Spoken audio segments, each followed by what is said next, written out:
এর মধ্যে আবার অ্যাক্সিডেন্ট করার সময় আমি যে 3 মাস ছিলাম ইরানে, তো তখনও কিন্তু ইরানের পুলিশ আমাকে ধরতে আসছিল। তো ইরানের পুলিশ ধরতে আসছিল, তো আমি ইনজুর ছিলাম, যে কারণে প্রথমবার তারা নেয় নাই। তো পরের বার 3 মাস পরে আবার যে সময় আসছিল, তখন আমি আবার ক্রাচে ভর দিয়ে হাঁটি, তখন তারা আমাকে ধরে নিয়ে গেছে ইরানের পুলিশ। এই সুন্দর জীবনের স্বপ্ন দেখে নানা পথে ইউরোপের দেশগুলোতে পাড়ি জমান হাজারো লাখো অভিবাসী। কেউ আসেন পড়াশোনা করতে, কেউ চাকরি করতে, কেউ আবার অনিয়মিত পথে। তবে এই স্বপ্ন অনেকের ক্ষেত্রেই পরিণত হয় দুঃস্বপ্নে। সেই গল্পগুলো রয়ে যায় আমাদের অজানা। এমনই এক অজানা গল্পের চরিত্র আলম। এটি তার ছদ্মনাম।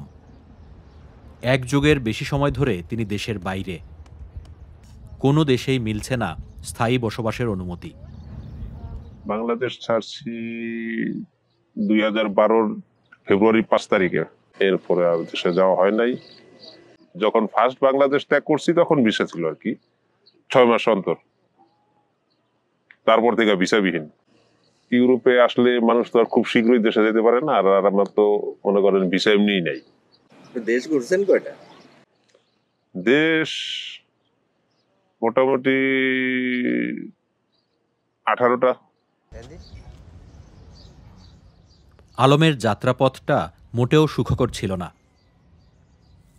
ওমান থেকে স্পিডবোটে পারস্য উপসাগর পাড়ি দেওয়ার সময় মারাত্মক দুর্ঘটনায় হারাতে বসেছিলেন 2 পা।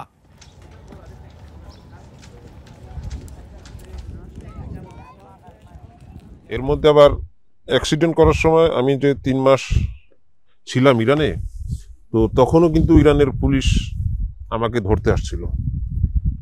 তো ইরানের পুলিশ ধরতে আসছিল, তো আমি ইনজুর ছিলাম, যে কারণে প্রথমবার তারা নেয় নাই। তো পরের বার 3 মাস পরে আবার যে সময় আসছিল, তখন আমি আবার ক্রাচে ভর দিয়ে হাঁটি, তখন তারা আমাকে ধরে নিয়ে গেছে ইরানের পুলিশ।